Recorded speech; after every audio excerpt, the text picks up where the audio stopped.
buen día para todos. Me presento, mi nombre es Omar Retamoso, soy ingeniero preventa de canales para AdGate y veo todo la tanto habla hispana. Y la idea de este video es mostrarles un poco a qué va nuestra solución de AdGate SDP. En la parte un poco de contexto, a través de unos 4 o 5 slides que les voy a mostrar, y posteriormente mostrar la demo, esos casos de uso en particular, viendo funcionar la solución. ¿Listo? Entonces, cuando hablamos de AdGate SDP, nos vamos a que prácticamente nuestra solución es 100% el tipo de tecnología que usamos es un Software Defined Perimeter. Este tipo de tecnología lo que busca es llevar el concepto de firewall, no es reemplazar un firewall, no, es trasladar ese concepto de firewall de perímetro al host como tal, es decir, a ese dispositivo de usuario, a ese PC, a ese dispositivo móvil o a ese servidor como tal, de tal forma que podamos controlar los accesos de los usuarios que pueden estar remotos locales, como también las conexiones que entran y salen de esa infraestructura crítica de nuestros clientes. ¿Qué vamos a ver entonces? Pues que prácticamente vamos a tener o lo vemos desde estos dos puntos de vista.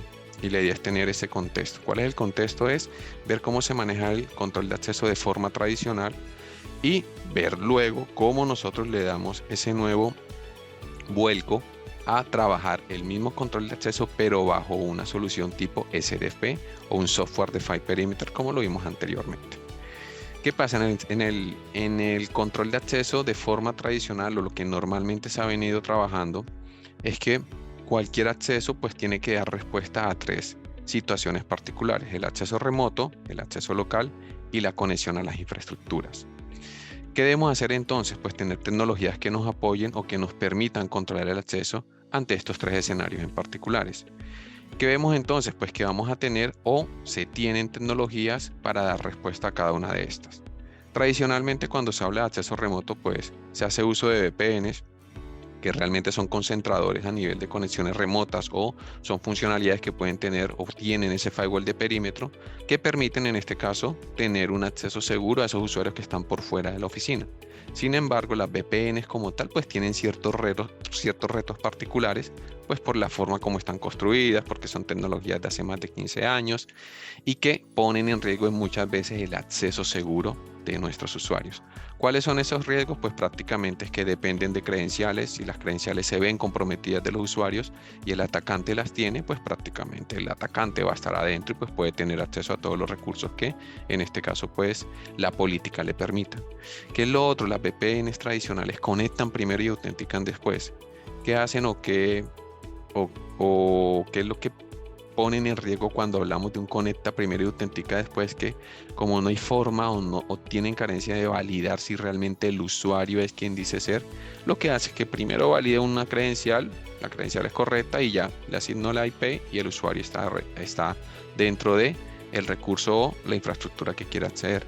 No hay forma de validar previo a la conexión realmente hacia dónde o si ese usuario es realmente el que dice ser. Entonces estamos ante un escenario en donde conectamos primero, autenticamos después. Y lo otro es que las VPNs pues, prácticamente no tienen un punto central a nivel de usuario final. Es decir, si el usuario como tal quiere ir a un recurso que está en premisa, pues debe armar o debe subir su túnel o su VPN contra ese recurso en particular o contra ese concentrador de VPN que va a estar en el data center central. Pero si quiero ir a un data center o a otro recurso que está en otra ubicación geográfica, pues debo bajar esta VPN y subirla a otra. Es decir, carezco en este caso, o el usuario final va a carecer de un único punto central en donde pueda él, independiente donde esté el recurso, con una sola autenticación, alcanzar los recursos en particular. Y lo último, pues prácticamente es que hay algunas VPNs pues, que pueden tener integrado un MFA, otras que no, lo cual me implica entonces temas de integración o adquirir soluciones adicionales para poder tener un segundo control y no solo depender de las credenciales. Entonces, para tener respuesta o dar respuesta a lo que es el acceso remoto, vamos a tener ciertos retos por la forma como pues realmente está desarrollada la solución a nivel de VPNs. ¿Qué pasa? En el acceso remoto tenemos otros retos particulares. Cuando hablamos de accesos remotos, pues ya no vamos a ver una solución tipo VPN, sino tradicionalmente lo que se viene dando o se viene usando son las soluciones tipo NAC. Y cuando hablamos de NAC, realmente nos vamos hacia que vamos a tener o vamos a controlar o vamos a tener la capacidad de controlar el usuario cuando está en nuestra infraestructura local o a través de una conexión Wi-Fi. Pero al igual que las VPNs, las soluciones de NAC, cuando vamos a controlar el acceso local, también van a tener ciertos retos. ¿Y cuáles son esos retos? Pues prácticamente es que el NAC depende de un protocolo que es el 802.1x, es decir, que cualquier infraestructura que no podamos o que no entienda este tipo de protocolos, no lo vamos a poder integrar contra ese NAC. ¿Listo? Es decir, si un switch que no entienda el protocolo 802.1x, no voy a tener capacidad entonces de integrarlo a el NAC en particular, y al no poder integrarlo, pues cualquier usuario que se conecte a través de ese switch va a estar dentro de la red. ¿Cuáles son las otras carencias que tienen pues este tipo de soluciones? Pues que prácticamente no hay cifrado en la conexión. La conexión desde el usuario hacia el recurso como tal va en texto plano. Todo esto, el tema de confidencialidad, integridad y demás, pues se pueden ver afectadas porque no son funciones como tal de un NAC. ¿Qué es lo otro? Pues que si bien los NAC pueden tener cierto control del tipo de usuario que se va a conectar, puede ser que se valide si el usuario hace parte de un directorio activo, si tiene o no, o hace la conexión si está en dominio o no, si tiene un EDR habilitado o no. Pero ¿qué pasa después que el usuario me cumple con esto? Es decir, me cumplió, se le asigna una VLAN y ya el usuario se va a conectar a un recurso. ¿Hay forma de que el NAC valide realmente si esa conexión hacia ese servicio o servidor particular que el usuario se va a conectar debe ser o debe estar permitida? ¿Hay forma de chequearla? Realmente no. Que realmente el NAC lo que te permite es asignar una VLAN. Si me cumpliste con esos 3 parámetros, te la asigno. Si no, pues te mando una VLAN de remediación. Solo me preocupo por dar una VLAN en particular, más no me preocupo por la conexión post entregada a la VLAN. Y lo último, pues que prácticamente los tiempos de implementación de este tipo de soluciones son bastante altos porque pues dependen de la infraestructura, son bastante intrusivos y pues van a requerir tiempos altos de implementación, mínimo 6 meses, 1 año, y pues son tiempos muy largos a nivel de implementación, ¿vale? Entonces tenemos el primer reto, acceso remoto; el segundo reto, acceso local; y el tercer reto, conexiones a nivel de infraestructura. Cuando hablamos de acceso a la red, no es solo garantizar que los usuarios se conecten de forma segura o asegurar el medio, la conexión de los usuarios remotos y locales, sino garantizar también que las conexiones que entran y salgan de los servidores sean las que dicen ser. En este caso, pues, hay soluciones en particulares que también ayudan a dar respuesta a esto, y tradicionalmente, pues, ya vemos que usamos firewalls o usamos soluciones tipo redes definidas por software, en donde empiezan a dar respuesta también a este tipo de requerimientos, que es controlar esos tráficos este-oeste, tener un poco más de control en las conexiones de los servidores que alojan información o aplicaciones en particular, estilo pues un NSX, un Cisco ASI, de tal forma que podamos o se pueda tener un control a nivel de las conexiones de red en los servidores como tal. Pero también vamos a tener retos de licenciamiento, costos, integraciones a nivel de red. Entonces, como vemos, el acceso tradicional a la red pues realmente impacta en que voy a requerir o necesitamos de muchas tecnologías tipo VPN, MFAs, NAC, firewalls, redes definidas por software. No hemos metido temas de EDR que a veces se necesitan para que puedan hablar con un firewall y pues tener un poco de condicionamiento a nivel de los usuarios, en fin.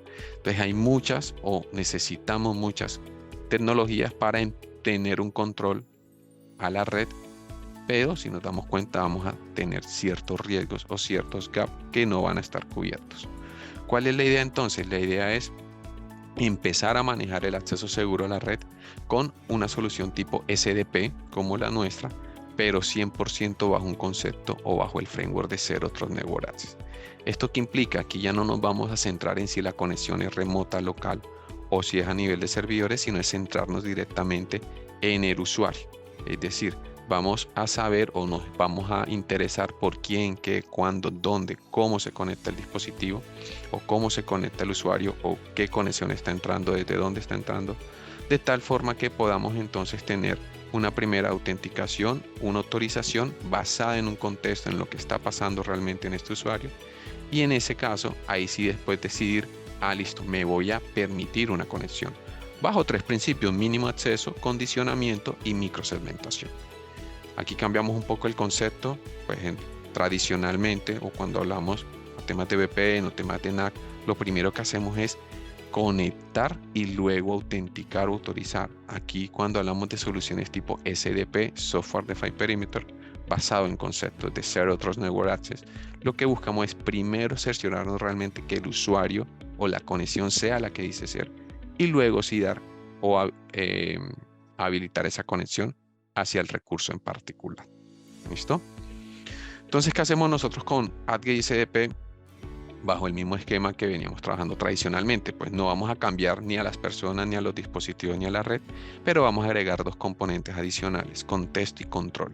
¿Qué es contexto y control? Contexto y control es tener la capacidad de poder identificar realmente si el colaborador o la persona, perdón, es quien dice ser, si es un colaborador, si es un teletrabajador, si es una conexión remota, si es un proveedor, si es un tercero, desde dónde está haciendo la conexión, si es el computador personal, si es el computador que le proporcionó la entidad, si es un smartphone, si es una conexión que le está haciendo desde una ubicación específica, remota, o si la está haciendo a nivel local. Es decir, tener la capacidad de identificar qué tipo de persona es, qué tipo de dispositivo es y desde dónde se está haciendo la conexión. A la final, ¿qué hacemos? Pues realmente lo que hacemos es tener la capacidad de validar mucha metadata o mucha información que me entregan las personas, los dispositivos y la red, y la trasladamos o la traducimos a criterios. ¿Qué son criterios? Criterios prácticamente son esos checks que yo debería cumplir si soy el usuario que digo ser. Entonces, para este caso en particular, yo soy un usuario de IT, yo voy a tener unas credenciales particulares, un usuario y una credencial, y voy a estar autenticado. Eso es lo que a mí me autentica como usuario. Me identifica un usuario y una credencial. Pero no solamente necesito estar autenticado, necesito estar también autorizado. ¿Y qué es estar autorizado? Estar autorizado es tener otros criterios que me permitan confirmar de que realmente, por ejemplo, este usuario es de IT. ¿Y cuáles son esos criterios? Pueden ser alrededor de 54 más criterios, puedo hacer criterios customizados, de tal forma que yo pueda validar realmente si ese usuario es de IT. En este caso particular, como lo vemos en la presentación, prácticamente acá yo estoy diciéndole, si bien tienes tus credenciales, pero te voy a validar o te voy a pedir tu doble factor de autenticación, voy a validar tu dirección MAC, voy a validar tu dirección de red, voy a validar un proceso en particular. Proceso puede ser cualquier proceso que corra en el equipo, de tal forma que podamos cerciorarnos realmente que ese usuario es quien dice ser, validar si el EDR está corriendo, validar si el archivo o un archivo en particular está en una ruta o no, si tiene un hash ese archivo, y si no, si fue modificado o no lo tiene el PC, no te voy a dejar autorizar y no te vas a poder conectar al recurso que necesitas. En ese momento, entonces estamos diciendo que autenticamos al usuario, con un usuario y una credencial, y autorizamos.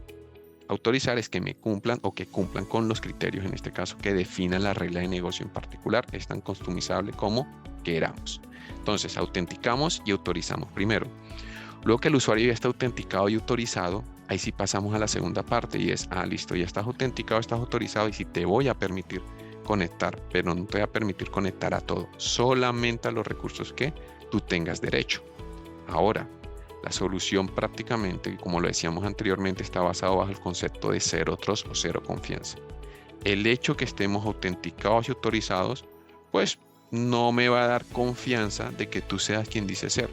Si este recurso en particular es crítico para la entidad, yo puedo desconfiar de que tu autenticación y tu autorización sea la correcta, pero cuando vayas a este recurso que es crítico, yo voy a poder validar ciertas cosas y puedo volverte a pedir un OTP, puedo volver a validar si tu EDR está corriendo, puedo volver a validar pues que si la conexión la estás haciendo en la franja horaria de tu horario laboral, o si es una ventana de mantenimiento y es un tercero, darle solo la conexión a ese recurso en particular solamente en el horario y en el día de la ventana de mantenimiento, o validar también temas de geoubicación. Es decir, no solamente porque ya estás autenticado y autorizado vas a poder conectarte al recurso en particular o crítico de la entidad, no, sino que voy a poder también condicionar esa conexión. Es decir, no confío solamente en que ya estás autenticado y autorizado, sino que voy un poco más allá y puedo validar la conexión en el momento de la conexión.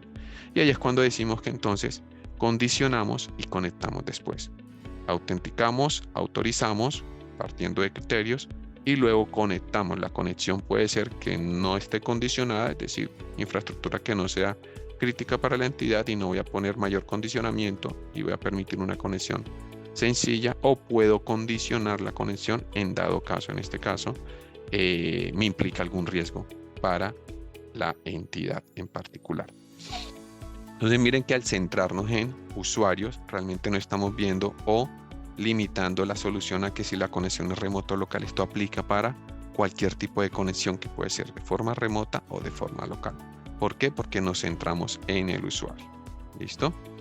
Ahora, hablábamos que había una tercera solución o un tercer reto que teníamos cuando hablamos de acceso seguro a la red, y es el otro lado de la moneda, y es los servidores. Realmente la solución trabaja con un cliente. El cliente se instala en los equipos de los usuarios y es quien nos entrega mucha de la información o metadata que usamos luego en criterios de autorización y en criterios de condicionamiento. Pero ese cliente yo también lo puedo instalar en los servidores. Cuando yo lo instalo en los servidores, empiezo a tener ese control de las conexiones de los servidores, que es la tercera o el tercer reto que tenemos a nivel de conexiones remotas. ¿Y esto qué es? Realmente es irnos a que podemos controlar el socket de conexión de los servidores o infraestructura crítica. Es decir, este señor yo le puedo instalar mi agente de ATG y SDP y puedo controlar el socket de conexión de la tarjeta de red de tal forma que si este señor tiene que ir a conectar o a consultar algo a esta base de datos, pues yo voy a tener una regla en donde yo voy a permitir esta conexión a través de una IP y un puerto en particular. Pero si este señor no tiene que venir a buscar nada hacia este servidor, prácticamente entonces yo esta conexión la voy a bloquear, pero la bloqueo desde el host, es decir, desde el servidor a través del control del socket de la tarjeta de red. Y ahí es cuando decimos que trasladamos también el concepto de firewall a los dispositivos o a la infraestructura crítica. ¿Por qué? Porque estoy controlando el tráfico que entra y sale, tanto IP origen, IP destino, como puerto, pero desde el host. Es decir, tengo firewalls prácticamente controlando el tráfico en cada uno de los dispositivos, pero a nivel de host. ¿Listo? ¿Qué permite también esta funcionalidad a nivel de o en el momento que instalamos el agente en los servidores? Pues nos ayuda también a tener un poco más de control sobre los movimientos laterales en la infraestructura. Puede ser que haya un equipo comprometido, ¿cierto? Un equipo se logró infiltrar, está dentro de la red y digamos que tiene un malware y el equipo va a tener o va a querer moverse de forma lateral para ver qué equipo puede comprometer y de la misma forma comprometer la información o cifrarla o secuestrarla. Como tenemos instalado el agente en el servidor, realmente lo que buscamos entonces es que los servicios estén controlados a nivel de IP y puertos. ¿Esto qué es prácticamente? Pues es la capacidad de que si yo tengo un PC y el PC quiera ir directamente a conectarse hacia este servidor porque es un malware que tenga o esté comprometido, como estoy controlando los sockets de conexión dentro de mi servidor, yo voy a decir que este servidor solo va a aceptar peticiones que vengan de quién, de un usuario que esté autenticado, autorizado, que tenga permisos para alcanzarlo o de infraestructura que pueda compartir información con él. De esta forma, si este señor no hace parte del arreglo de ATG y SDP, prácticamente nunca va a poder ver a este server. Es decir, nunca lo va a poder comprometer. ¿Por qué? Porque solo va a estar visible para usuarios que estén autenticados, autorizados y o infraestructura que esté autenticada, autorizada contra los componentes de ATG y SDP. De esta forma, entonces, controlamos esos movimientos laterales este-oeste cuando hablamos de infraestructura que puede estar crítica o comprometida en nuestra data center. Y prácticamente esto es lo que hace ATG y SDP, de cambiar el concepto en lo que tradicionalmente venimos acostumbrados a un conecta primero, autentica después, y nos damos cuenta que la idea es autenticar y autorizar primero y luego conectar, y no solo confiar en eso, sino que en el momento de la conexión desconfiar y poderla condicionar. Y también garantizar de que las conexiones que entran y salen a los servidores sean las que dicen ser. En este orden, pues, este es el primer esbozo de lo que hace la solución de ATG y SDP. La idea ahora es ver cómo esto opera dentro de la demo que tenemos construida para ustedes.